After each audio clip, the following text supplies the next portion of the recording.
ഇന്ന് അടിപൊളി പാട്ടുകളാണ് നമ്മുടെ പുതിയ കുട്ടികളെ കൂടുതലായിട്ട് ആകർഷിക്കുന്നത്. പക്ഷേ ഇതിന് ഒരു പ്രതിരോധം എന്നുള്ള നിലക്ക് ഇപ്പോൾ വാസുട്ടനൊക്കെ ഇപ്പോൾ അസുരവിത്തിൽ, ഇപ്പോൾ കുന്നത്തൊരു കാവുണ്ട് തുടങ്ങിയ നാടൻ പാട്ടുകൾ, അതുപോലെ പാട്ടിൻ്റെ രംഗത്ത് തന്നെ പല പരീക്ഷണങ്ങളും സിനിമയിൽ നടത്തിയിട്ടുണ്ടല്ലോ. അപ്പോൾ ഇതൊന്നും ശരിക്ക് നമ്മുടെ ജനറേഷനെ ആകർഷിക്കുന്നില്ലേ? അല്ലാതെ ഇവരൊക്കെ പിന്നെ ഇതിൻ്റെ പിന്നാലെ പോകുന്നത് എന്തുകൊണ്ടായിരിക്കും എന്നുള്ളതാണ് എനിക്കൊരു സംശയം. ഇപ്പോൾ അത് കൊടുക്കുന്നില്ല. ഇപ്പം മലയാളത്തിലെ ഗാനസാഹിത്യത്തിൽ തന്നെ ഏറ്റവും വലിയൊരു വിപ്ലവം സൃഷ്ടിച്ചത് നീലക്കുയിലാണല്ലോ, ജയരാഘവൻ മാഷ്. അതുവരെ ഈ ഹിന്ദി സിനിമയിലെ പാട്ടുകളുടെ അനുകരണങ്ങളായിട്ട് വരുന്ന അതിലത്തെ അതേ ട്യൂണുകൾ, വാക്കുകൾ മാത്രം തൂ മേരാ ചാന്ദ് പകരം നീയൻ ചന്ദ്രന് എന്ന് വാക്കുകൾ മാത്രം മാറ്റി വെച്ചിട്ടുള്ള പാട്ടുകളുടെ സ്ഥാനത്ത് നമ്മുടെ ഒരു മലയാള തനിമയോട് കൂടിയിട്ടുള്ള പാട്ടുകൾ കൊണ്ടുവന്ന രാഘവൻ മാഷ്, നീലക്കുയിൽ. അദ്ദേഹത്തിൻ്റെ ഇൻസ്പിറേഷൻ എന്ന് പറഞ്ഞാൽ നമ്മുടെ നാടോടി പാട്ടുകളായിരുന്നു. അദ്ദേഹം ക്ലാസിക്കൽ സംഗീതം പഠിച്ചിട്ടുള്ള ആളാണ്. അതേ സമയത്ത് തന്നെ നമ്മളുടെ ഈ വളരെ വിപുലമായ നാടോടി ഗാനസാഹിത്യത്തെപ്പറ്റി നല്ല ധാരണയുള്ള ആൾ. അത് ഉപയോഗിച്ചുകൊണ്ടാണ് അന്ന് പെട്ടെന്നൊരു അത്ഭുതമായിട്ട് വന്നു, ആളുകളെല്ലാം സ്വീകരിക്കുകയും ചെയ്തു. അപ്പോൾ അങ്ങനത്തെ കൊടുക്കുന്നില്ല. മുഴുവൻ ആളുകളെ കുറ്റം പറഞ്ഞിട്ട് കാര്യമില്ല. അങ്ങനെ വ്യത്യസ്തമായ ചിലത്. ഇപ്പോൾ ഇതിൻ്റെ ഏറ്റവും നല്ല ഉദാഹരണം ഈ മലവെള്ള പ്രവാഹം മുഴുവൻ ഇന്ത്യയിലൂടെ കടന്നുപോയി. മൈക്കൽ ജാക്സൻ്റെ മാതൃകയിലും മഡോണയുടെ മാതൃകയിലും ഇന്നും ഒരു അനശ്വര ദീപമായ ഒരു ദീപസ്തംഭമായി ലതാ മങ്കേഷ്കർ നിലനിൽക്കുന്നു. എത്ര വർഷങ്ങളായി? എൻ്റെ കുട്ടിക്കാലത്ത് ഞാൻ കേൾക്കാൻ തുടങ്ങിയത് അവരോട്.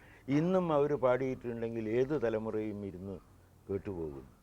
അവർ നമ്മുടെ സംഗീതത്തെ, ഈ ലളിത സംഗീതത്തെ രക്ഷിച്ചു എന്ന് പറഞ്ഞിട്ടുണ്ടെങ്കിൽ ഇന്നും നിലനിൽക്കുന്ന അവരിലൂടെയാണ്. 60 കൊല്ലമായി കാണും പാടാൻ തുടങ്ങിയിട്ട്. അവർ ഈ മാരത്തെ ഒരു ബഹളത്തിലേക്കും പോകാതെ ഇന്നും അവർ അവർ പാടാൻ തുടങ്ങുന്നുവെങ്കിൽ സിനിമയ്ക്കാകട്ടെ സ്റ്റേജിലാകട്ടെ അത് കേൾക്കാൻ വേണ്ടിയിട്ട് തലമുറകളുടെ ഭേദമില്ലാതെ ആളുകൾ വരും. അപ്പോൾ നമ്മൾ മുഴുവൻ ആളുകളെ കുറ്റം പറഞ്ഞിട്ട് കാര്യമില്ല. നമ്മൾക്ക് അവർക്ക് പകരം വെച്ചു കൊടുക്കാനുള്ള, അവർക്ക് ഹൃദയസ്പർശിയായി തോന്നുന്ന, അവരുടെ ജീവിതവുമായി ബന്ധമുണ്ടെന്ന് തോന്നുന്ന, അവർക്ക് കേട്ടാൽ തിരിച്ചറിയാൻ കഴിയുന്നതായിട്ടുള്ള സംഗീതം നമ്മൾ നൽകാൻ തയ്യാറാവണം. യാദൃശ്യമായിട്ട് നമ്മൾ രണ്ടുപേരും ഒരു സമയത്ത് UAE ഉണ്ടായിരുന്നല്ലോ. അന്ന് വാസുട്ടൻ അവിടെ അബുദാബിയിൽ ആളുകളെ വിളിച്ചു കൂട്ടുകയും ഈ സംഭാവന പിരിക്കുകയും ഒക്കെ ചെയ്യുന്നത് കണ്ടപ്പോൾ വളരെ കൗതുകം തോന്നി. ഒരു വലിയ സ്വപ്നം സാക്ഷാത്കരിക്കുക എന്നുള്ളൊരു ഉദ്ദേശം തന്നെയാണ് ഉള്ളത് എന്നുള്ളതിൽ യാതൊരു സംശയമില്ലാത്ത കാര്യമാണ്.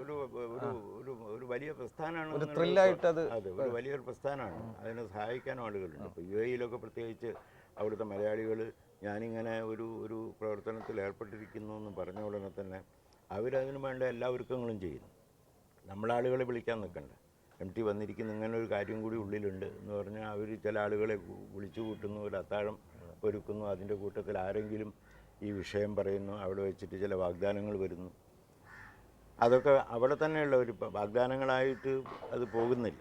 അവിടെ തന്നെയുള്ള നമ്മുടെ സുഹൃത്തുക്കൾ അത് കൃത്യമായിട്ട് ഫോളോ അപ്പ് ചെയ്ത് അവരുടെ നിന്നൊക്കെ കാശ് സംഘടിപ്പിച്ച് നമുക്കിവിടെ എത്തിച്ചു തരുന്നു. അതൊരു നല്ല അനുഭവമായിരുന്നു. പിന്നെ ചിലയിടത്ത് പറഞ്ഞു, ഞാൻ ലൈബ്രറിക്ക് വേണ്ടിയിട്ട് നിങ്ങൾ വലിയ സംഖ്യകളല്ല, ഒരു ഷെൽഫിൽ വെക്കാനുള്ള പുസ്തകങ്ങൾ വാങ്ങാനുള്ള പണം നിങ്ങളൊക്കെ. അങ്ങനെയാണ് ലൈബ്രറിയൊക്കെ ഉണ്ടായത്.